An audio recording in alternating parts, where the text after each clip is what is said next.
Welcome to Sovereign Mamas, the podcast sanctuary for visionary women who are building lives, businesses, and legacies in alignment with their feminine power. I'm your host, Julia Jerg, intuitive business coach, mama of two, and systems strategist for solo-led entrepreneurs. Here, we honor both your sacred role as a mama and your wild vision as a changemaker. Expect soul-aligned strategy, raw storytelling, behind the scenes, and powerful conversations that support you in scaling your business without sacrifice. If you're done choosing between success and sovereignty, you're home. Let's begin. Okay, welcome to another episode of the Sovereign Mamas podcast.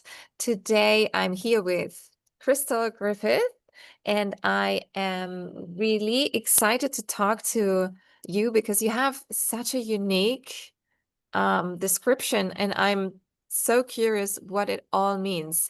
I will just read this off Facebook real quick so that people understand what I mean by this. Oh, actually, yes, I will do that. Let me just pull this up. Or since I closed it now, let me just hand over. Would you like to quickly introduce yourself? And I know there was warrior in it, and there was like a couple of things where I was like, this is unique, and this was gonna be interesting now. Welcome. Don't worry, I do that all the time. No, so I'm Cristal Griffith, and I work to empower medical mom warriors with healing, health, and hope. So this is a group of women who typically have medically fragile or medically complex kiddos. They are the full-time caregiver 24/7. And these kiddos have usually 4 or 5 diagnoses. My kiddo has 25. And so it is a full-time job. Wow. And hers started very early on, actually. And for these moms, they need advocacy skills very quickly. They need education to understand what they've been launched into, because it's always a crisis situation that launches them into these things. And then they need resources as well as community. It's very isolating to have to be either in a waiting room, in a car driving to a waiting room, seeing doctors, or at home taking care of their kiddos. And so I just saw the value of reminding them who they are. They still have dreams that can come true. They might just have to shift a little bit in their capacity, just like mine did. And that doesn't mean that they aren't valued, there's not purpose, and they need to keep dreaming, right? We need to instill in them this opportunity to remind them how valuable they are, not just for the caregiving piece. Yes. Oh, such an important work you're doing there. And that's, really, really beautiful.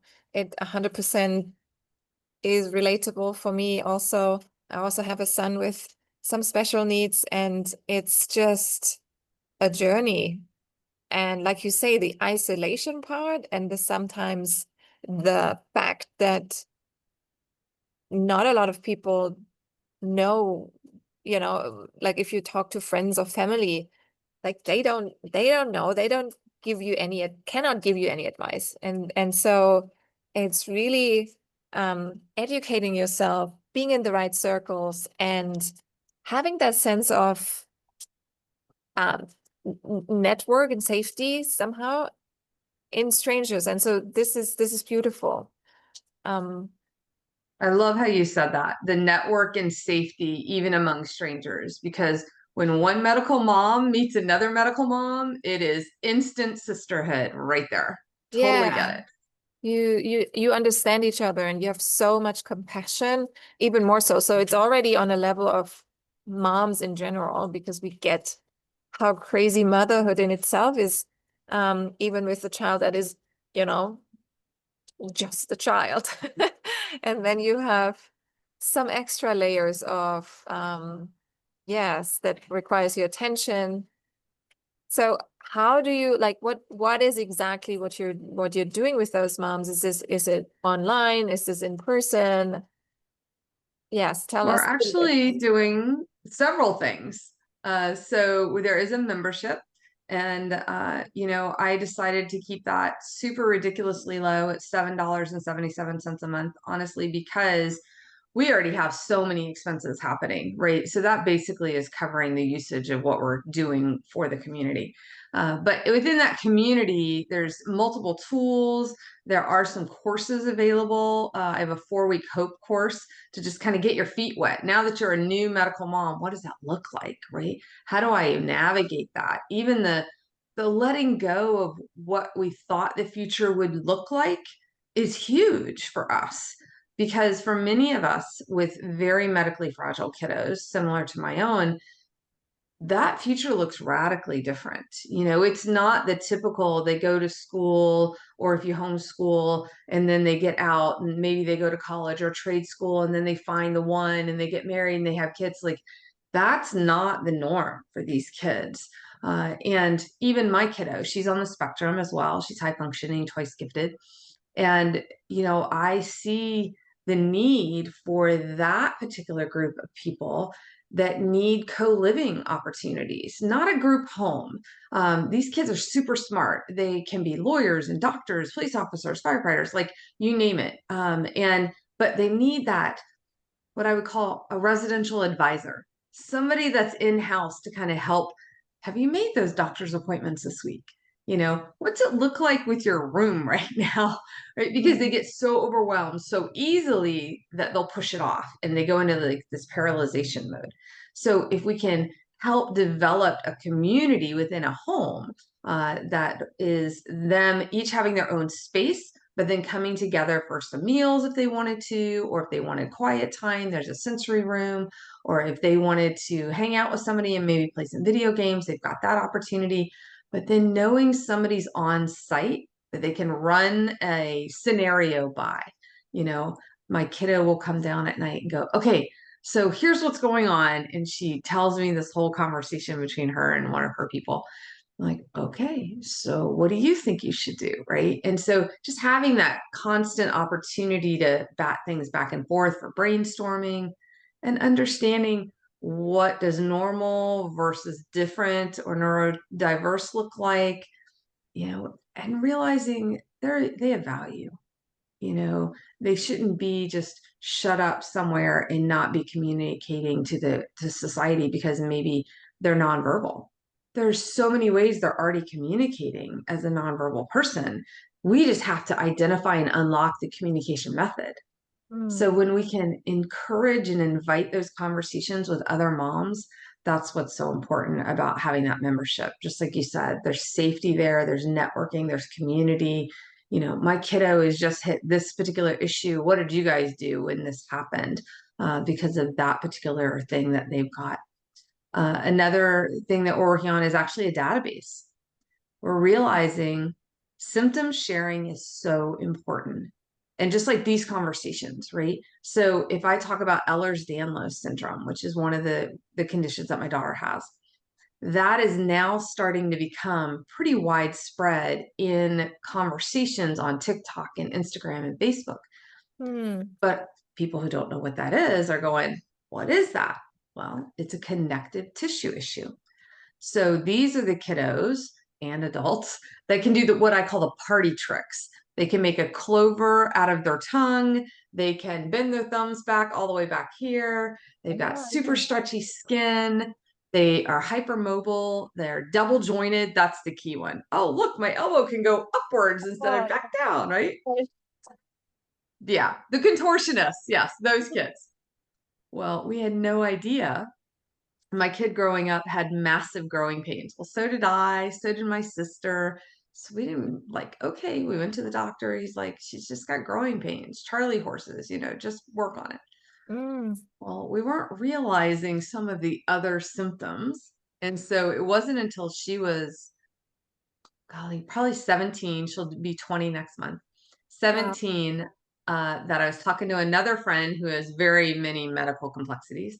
I'm like, I wish we could just figure out why her ribs go out all the time.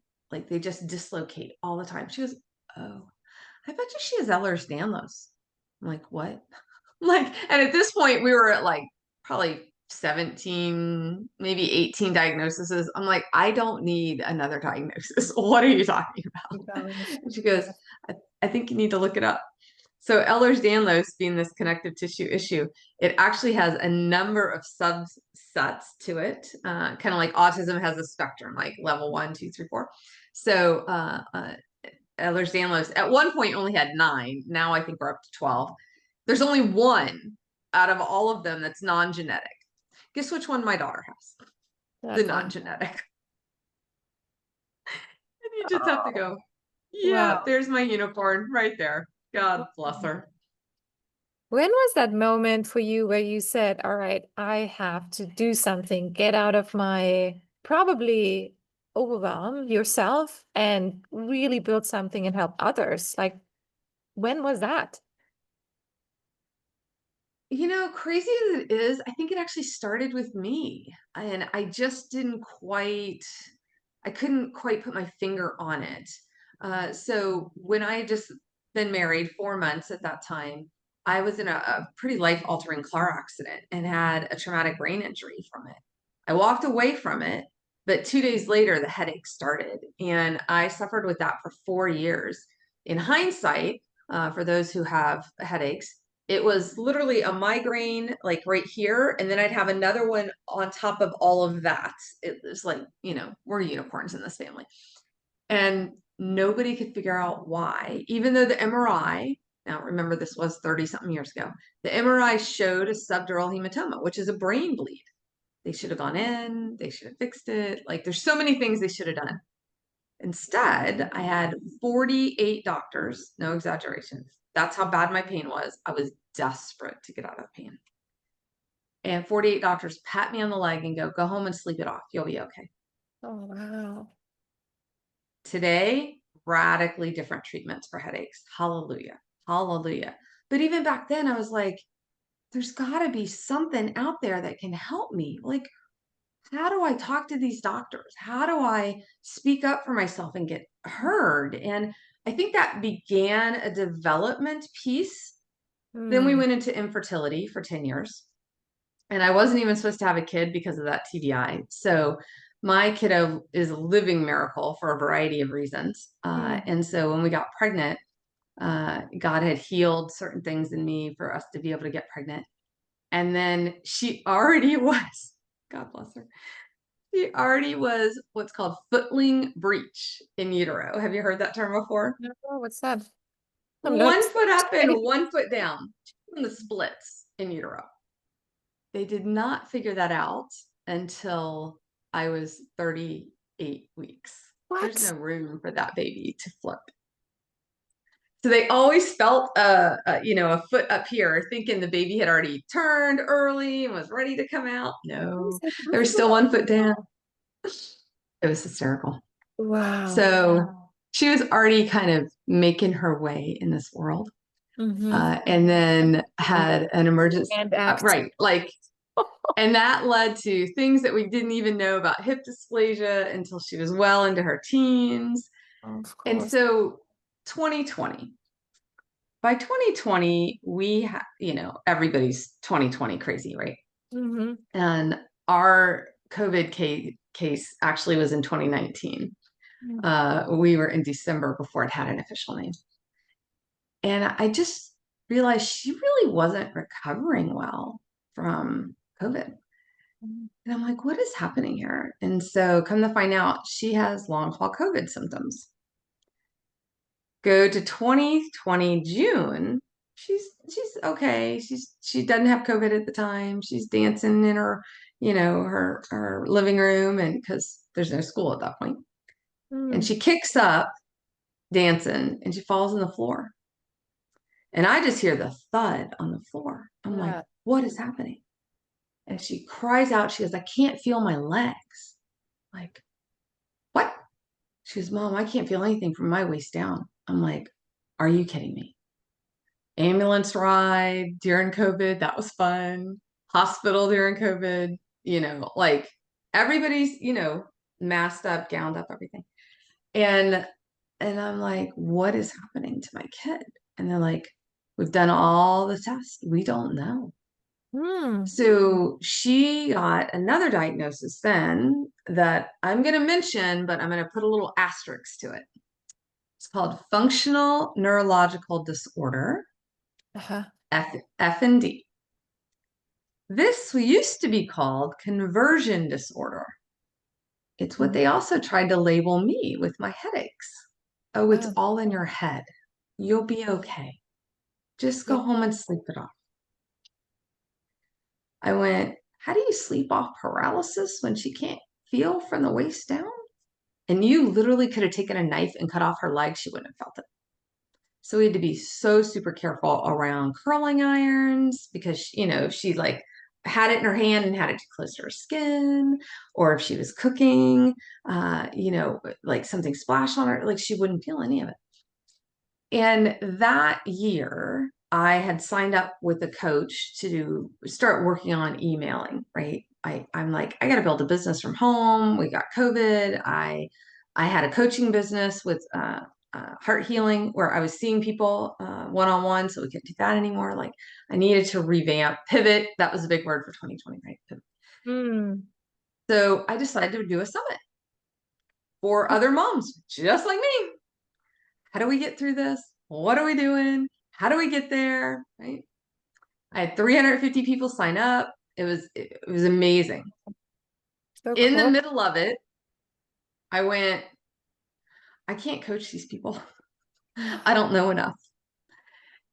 And you know, as entrepreneurs, I think we all go through an imposter syndrome scenario at some point. Even though you know what you know, I was totally an expert in what I was talking about. I invited all these lovely people. You would have been invited to be on there. It was amazing what they were teaching and learning. And I just realized I can't do this. Like, no, it's not time yet. So I took a step back after I finished it. It was a lovely summit, so worth information. I've got it available for your audience if they want to listen to it because the information was incredible. Yes, please. And I will send over the link for you. It's on YouTube. And, the gifts that even came out of it were amazing. Organizers and consultations and everything. And I went, okay, Lord, what are we doing?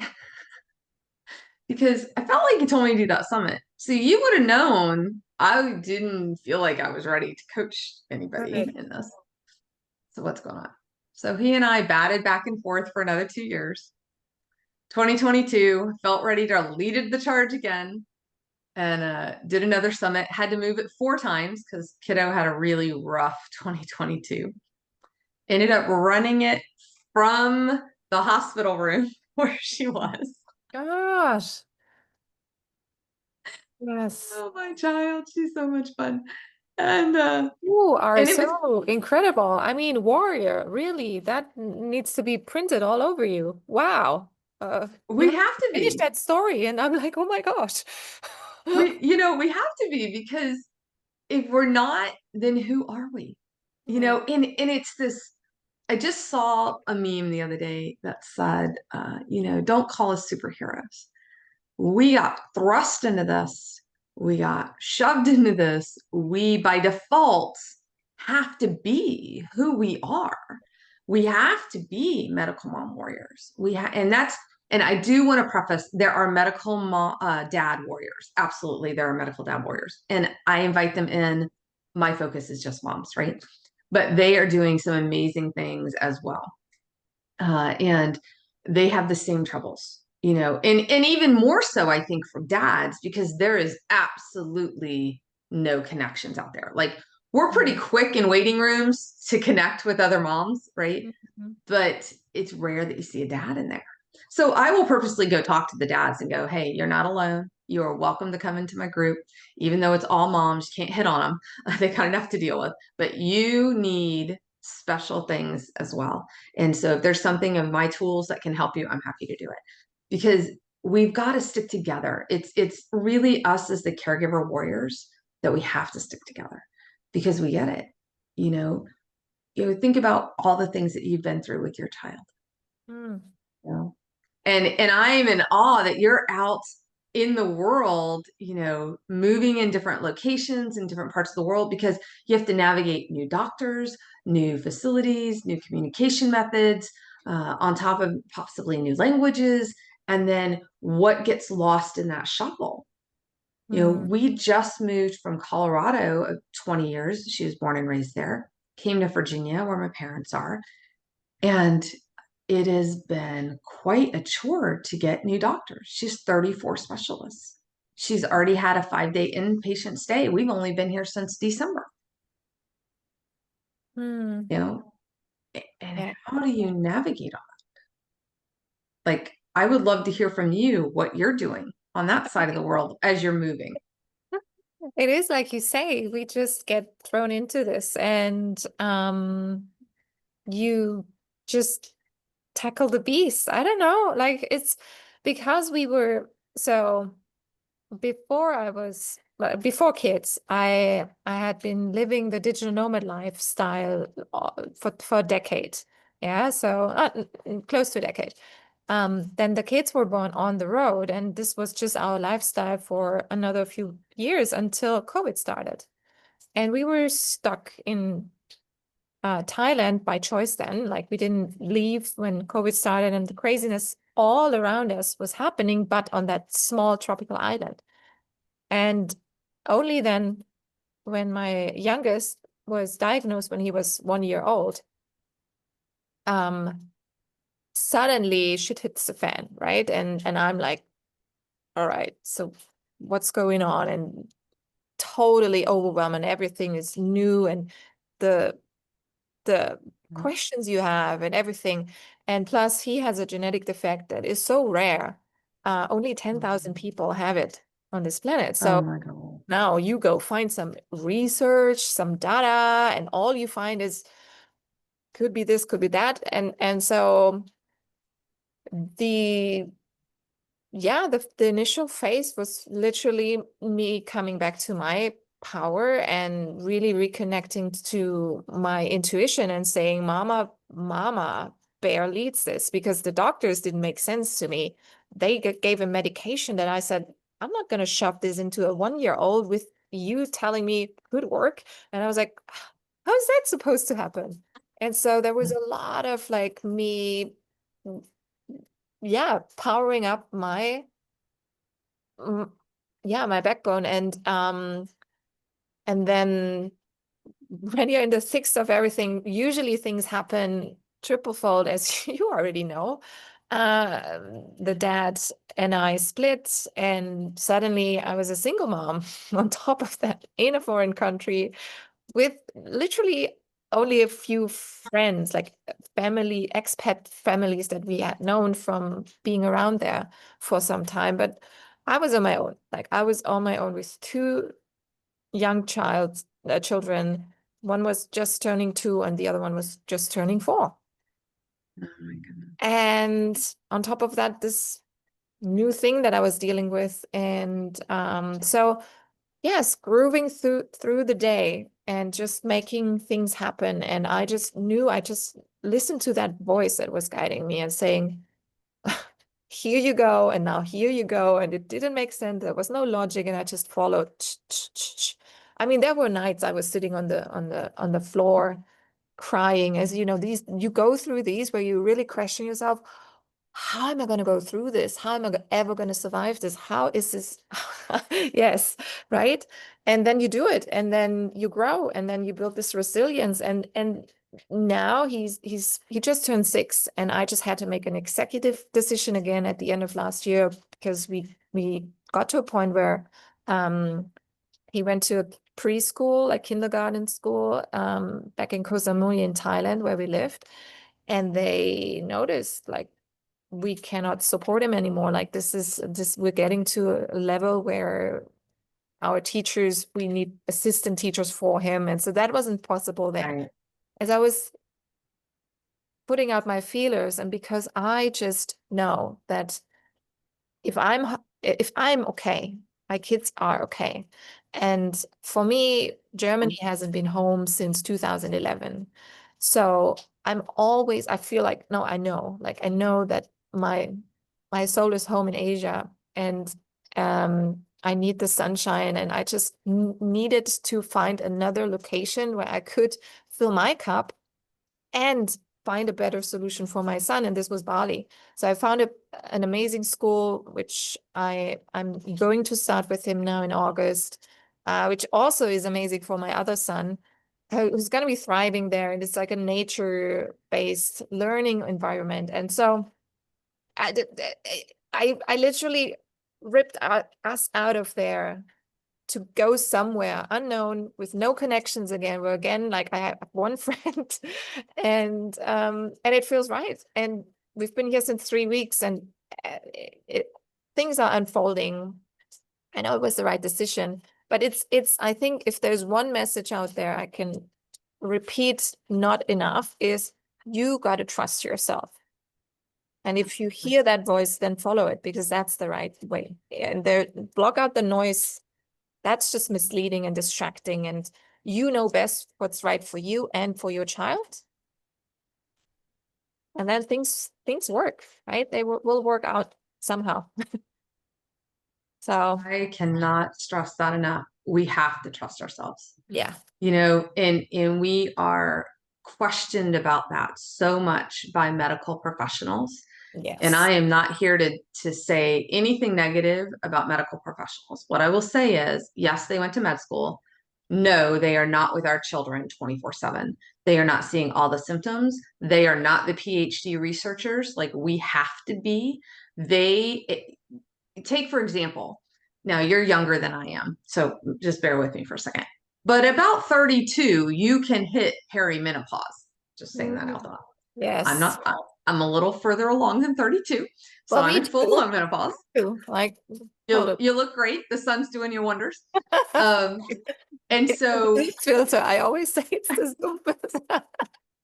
So, it's a little Zoom. It's a little button, filter me. But when we think of just even women, 50% of the population, actually, I think we're more than 50%, but let's just go 50% of the population, right? Guaranteed to walk through menopause. Guaranteed. This is not open for conversation. This is part of life, right? We do not have the funding, the studies, the support, the specialty clinics, all needed, right? All needed, because on the other side, men with ED like have all of those things, and that affects what I'm making up a number here, 13% of that part of the population, and they have all of those tools. And so where are ours for 50% of the population? And so, when we think about that, we go in to see our doctor, and what do we get out of those responses? Well, you're anxious. Have you tried to lose weight? Hey, are you drinking enough water? Are you sleeping enough? Dude, it's menopause. Could you go learn something about this, please? So we can have an honest conversation. So why am I going on that? Because we find when we have something happening to ourselves or our children, become the experts. And we do know more than they do at that point, right? We do. And so yesterday, we are now in Virginia, and she was seeing a cardiologist last week, and he wants to refer her to a brand new Ehlers-Danlos clinic that they were just gifted millions of dollars to start up there. I was so excited. I'm like, oh, this is going to be great. It's going to be ground zero. They're going to have the latest and greatest. It's perfect. I do not mind driving 3 hours from my house to get her into that clinic. He's like, she's on the list. Perfect.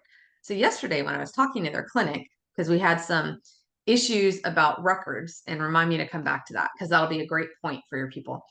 I talked to them and I said, hey, I really want to encourage you to pass this along. You guys are in the midst of setting up this Ehlers-Danlos clinic. You do not just need doctors setting that up. You need a panel of patients and caregivers to come in and teach you what we need. Because what the doctors see that we need and what reality says that we need are two very different things. And so, just in compression aware, kiddos who have ribs go out all the time, their fingers go out all the time with Ehlers-Danlos, they need very specialized compression wear to keep everything in, not just for swelling, which is known to happen, but also to keep things. Think of it as they live in Spanx is what they're doing. They're living in Spanx all the time. And so they need that compression component to this clinic. She's like, oh, no one's ever suggested that before. Well, there Well, you let go. me be the first and I'll volunteer for it too, right? Oh my gosh. So to that record conversation, and Mm-hmm. this is so important, and I want to encourage you to make sure you're reading the records for your kiddos and you as well. So my kiddo pulled up her record from the cardiology appointment, and God bless the doctor. We did like the doctor. He was great, very attentive, listening to her, following her. But he put something in her record that set her off on an edge. And it said physiological constitution obese. And he didn't just put obese, he put it in red. My kiddo's not obese. If you go to my Facebook and see my kiddo's not obese. Well, she lost it because she's dealt with an eating disorder before, which led to starvation stuff, right? And so I'm like, oh dear Lord, does this doctor know that his patients read these records?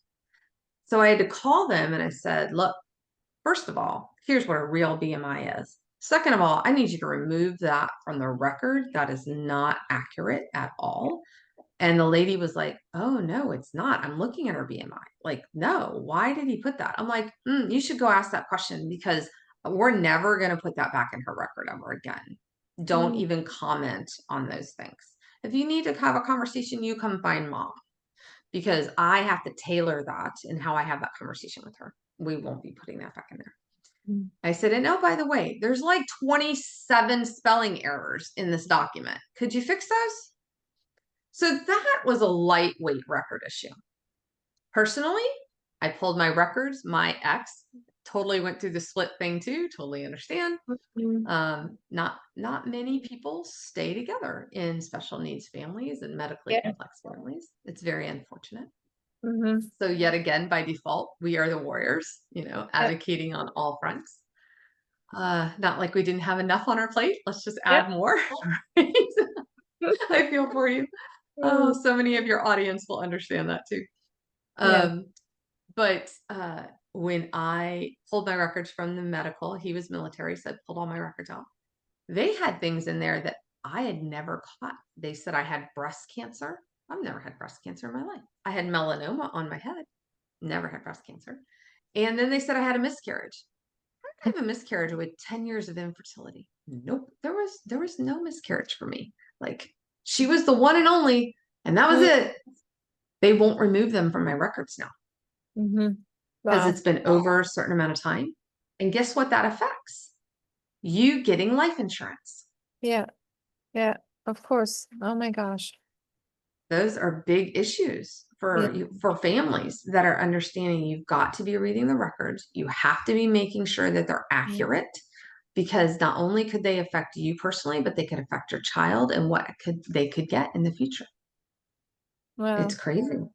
There's so much you have to be on top of things and like if yes. Um sometimes do you sometimes see I don't want to talk but it is kind of coming up now when I see other moms saying organizing play dates and I'm busy, with packing lunch and I'm like, yeah. Yes, I mean, there's so much more on our list. Um, okay. So yours is turning 20 and then Mhm. and then your business, when did you start your business then? That was, remind me again. That's So after the second summit in 2022, I 22. did Oh want yeah, to you coach. never finished And that so I work with story. them. Oh So yeah. Oh, we got stuck. Yeah, so I ran that summit. I had 12 people in it, and all of them decided to purchase one of the holistic tools that I was showing and teaching about, Mhm, which was exciting and cool. And just from there, I've done more one-on-one consultations. mhm, And then this year, I've gotten very laser focused on the membership, really expanding out the databases for resources, for symptoms, and for doctors. Those are the big three databases that we're working on. And then, I put together a whole toolkit for people, for medical mom warriors with multiple tools in them to help them get organized as best that they can. what I found and what you know and what we were just talking about is our time is limited, right? So what I'm realizing is even my podcast has been a little delayed. It's going to happen this summer though. That's my goal, right? Um, but how much can my audience, you included, right? How much can my audience watch at one time? So what I've decided to do is have a conversation like this, 45 minutes or so, and get an editor to do 15-minute segments and to Mm. get the 15-minute piece out there so they could listen to it on their way to the waiting room, right? Or the next therapy, wherever they're going, or while they're even bathing them, or, so they're just listening to it in the background, short and sweet. And then put that whole conversation in the membership. And then they can get to it when they want. It's always available to them. Trying to find those mechanisms that support them where they are. What would I need? Oftentimes we are our own avatar, and I am that to the core, right? So what do I look like? Well, I'm typically isolated from going out on those, play dates and things like that. When I was a kid, I was the play date house to accommodate that. I had everybody bring their kids over, and if they wanted to drop them, I was okay with that because then I knew where my kid was. I could keep tabs on them, and I could make sure they're okay. And that worked beautifully for us, Mm. because she was still getting all of that friendship piece there. And then she didn't actually get diagnosed on the spectrum until seventh grade. She was a very late Oh, diagnosis wow. Okay. because she made eye contact. She was very verbal. She was a social butterfly. Hmm. And she started speaking in whole sentences, basically. So that's that twice gifted piece. She's what they call Mensa genius. Okay. And, you know, so what made us ever think that she was on the spectrum? Plus, I'm a one-time mom, right? And so that's a whole nother section Oh, yeah. of moms who don't know what they don't know. Yeah. I thought she inherited my clumsiness. No, we figured out it was the Ehlers-Danlos, but we didn't do that till she was late in her teens. Like, all those little things that you don't know that you don't know. So that's why community is so important, because you can put it out there and go, is this normal? Yeah. I don't know if this is normal or not, right? Oh, I have not realized this until you said this right now, because I'm lucky enough to have my first son, and that's what made it immediately clear to me something's off. This is Mm-hmm. so different. Like I had, yeah. Oh. Mm. And you were fortunate to have that Hmm. scenario. Yeah. I know some moms that have three kids on the spectrum, and all three of them are at different levels of the spectrum. And so she could spot that it was autism, but where was it on the spectrum, right? And kudos to those moms who have more than one medically Yeah. complex kiddo. I often joke that, because people will go, well, you only have one. I'm like, first of all, it took me 10 years to get her, so we were good. We were blessed to get her one, right? But second of all, it's like I have five, so I'm good, Yeah. like Yes. Oh, all oh my good. gosh. Would you like in putting this now in like zooming out, because I know you're uh, a Christian or spiritual person, and I mean, how are you're at peace with it? I can see this. You're laughing. You're the way you talk about it. It's not that you're the victim, and in fact, you're actually quite the opposite. And I for myself too, I feel like this is like I truly believe that we get to grow through these life Mhm. lessons because our soul needs it to, right? And this is part of the journey. So it's not that life happens to us. I always say that it's happening for us. And um, I love that. is this something that you've been like obviously also thinking about, or not obviously? I don't know. What's your thoughts around that? Well, let's get clarity around joy and happiness, first of all. Mhm. So for me, joy is very eternally rooted. For me, I know where I'm going if something happens to me. And I have always believed in the Lord, and Jesus is my guide. Like, he's my bestie all the time. Now, don't tell my bestie down here if I said that, because I got a bestie down here too. But I have always talked to him. I've yelled at him. I've screamed. I've cried. He's held me. All of those things that the Lord has done for me have got me through it. So that's joy. Your joy is non-negotiable. It's that voice within you that keeps you centered while the storm is raging around you. Now, with that said, happiness. Happiness is totally circumstantial. It is situational. It is me crying in the shower. It is me going, are you kidding me? Now I have to deal with this too. It's that life piece that's more emotionally driven. So can I be frustrated? Can I be angry? Oh, absolutely.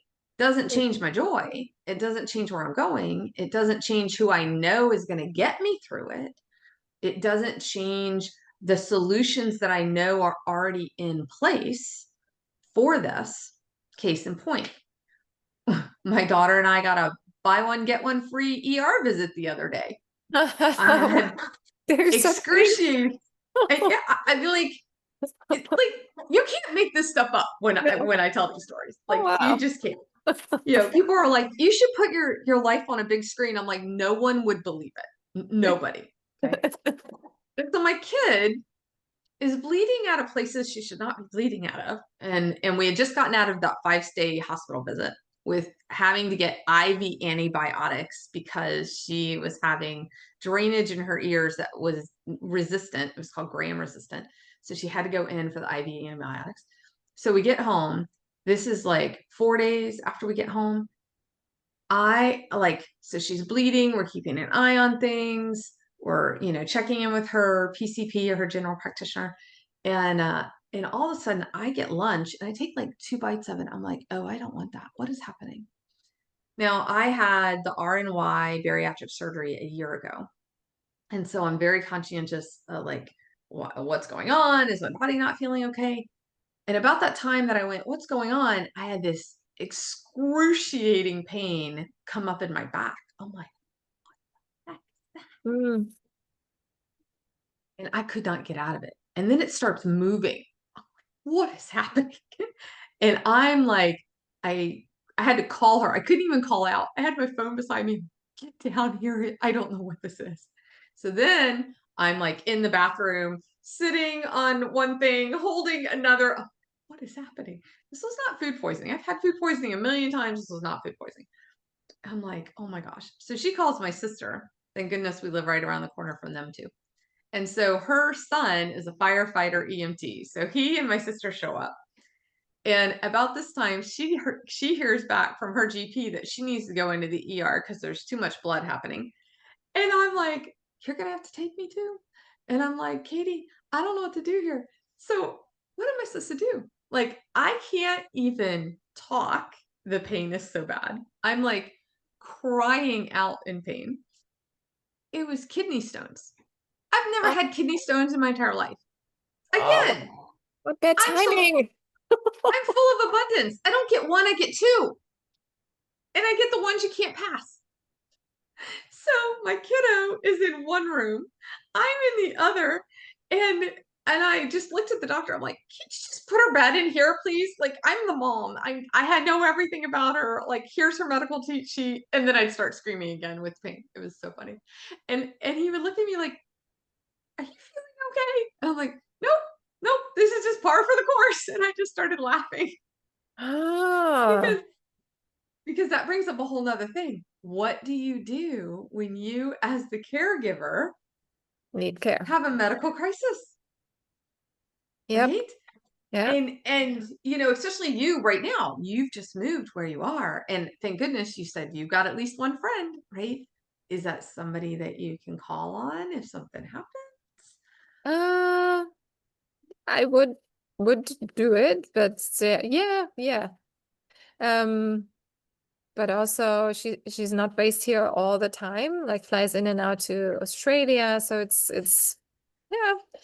But I'm already, I'm a very social person, and we've already had play dates in the 3 weeks that we're here. So there's already a circle, and we're connected with the schools. I don't feel that we're Right. alone. Like I don't. And then I have a really beautiful helper who comes here, a Balinese woman. There's people like there's and there are human beings everywhere, right? So I always think there's angels all around us all the time.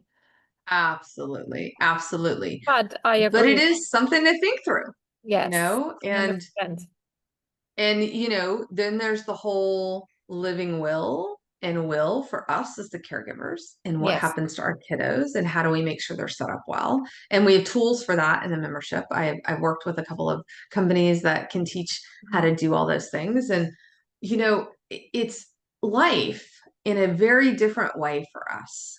And I think that's ultimately why I just laser focused on medical mom warriors this year, because the more that we can strengthen each other with what we know, the tips, the advocacy, the resources, it just even yesterday I learned something new. And then while she was in the hospital, I learned something new. So we're always learning those things, and having a place to share that information Mhm. is so important to those of us, just like you and I, that need that information because we don't know what we don't know. Mm, mm. That's why Medical Mom Warriors is so important to Yes. empower with health, your health, my health. We need health to make sure we're Mm, keeping them in health, right? mm, So those are a variety of tools. Self-help is not a luxury. It is a requirement. And mm. we have to take care of ourselves. We have to put the oxygen mask on first, or we can't help them, Yeah. and then healing our hurt, our loss of expectation of what that future looks like, the changes. My kiddo will never have natural children. She had to have a hysterectomy last year. That doesn't mean she can't adopt. It doesn't mean that there are not amazing resources available to Mm. have children in her life if she chooses to do that. Right now, she's like, Mom, I think you taking care of me is plenty. I said, I totally agree with that statement. I'm good with that. I can be grandma to other kids. I can, I've got nephews, I've got nieces, I've got cousins. We're good. I got her service dog. I'm grandma to the service dog. He sleeps with me every night. Although I think he brought fleas in my bed last night. We'll have that conversation in a minute. Like, Oh, you know, and you have to laugh. Like, to your original question, like laughter is so important. A cheerful heart is good medicine, and mm. that's in the Bible. And when we can come to a place of absolute chaos and be the smile in it, it instantly calms the whole scene. Yes. And you can still be going, what the blank is going on? And I've Mm, done that. And I've had to show, as you said, mama bear. I've had to show my mama bear several times. mm. And I've had to stand my ground to say, oh, we will not be having that doctor back in here. They are not allowed back in this room. And I think it's important for medical moms to realize you don't have to explain all your decisions. Oh, To what no. you said earlier, you've Mm, got that voice inside, mm. right? You know that voice. You just have to listen to it Yeah. and you have to follow it, because that voice knows so much more than anybody looking at your child in that moment. Yes, and and yes, 100%. It's scary in the beginning because you face the authorities that look into your face, telling you with certainty that this is the way how it's going down, and you're like, hmm.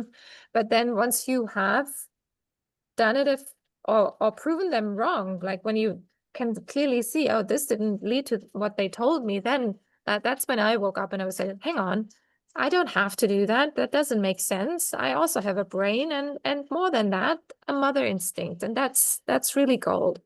So yeah, Cristal, I could talk to you. This is I did not even know what I'm going into. And I don't know if you knew that we didn't know. Like this was We this didn't. we didn't know.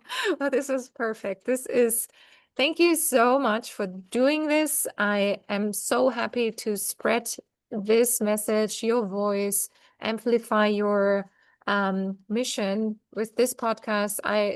Only for you, I'm hoping that this podcast is going to blow up so that more women know that this exists. Because I mean, this is really something so incredible. And yes, like you are a warrior and inspiration.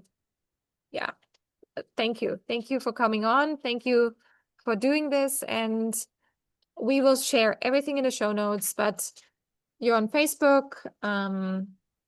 The freebie that you mentioned is the summit, right? That we'll also share. Yeah, absolutely. Get to know you. So the link tree is right there. If they see the link tree, there's tons of resources on there. This is almost not visible. Like I cannot read it. We will pop it in the show notes. Don't worry. Absolutely. Those audio people listening only. Also, don't worry. We have everything in the show notes. Okay. Big, big, big hearts to you from Bali to over there where you are. And all the best, strength, and keep on shining. Absolutely. And thank you so much for being a medical mom warrior. Thank you. Thank you. Because he might not be able to say thank you. And I want to thank you as a caregiver. What you're doing for him truly is the difference between life and death. And I want to tell you how much I appreciate you standing in the gap for him. Thank you very much. Oh, thank you. I always have no more words to add and get really emotional. So thank you for listening all, and until next time. Thank you.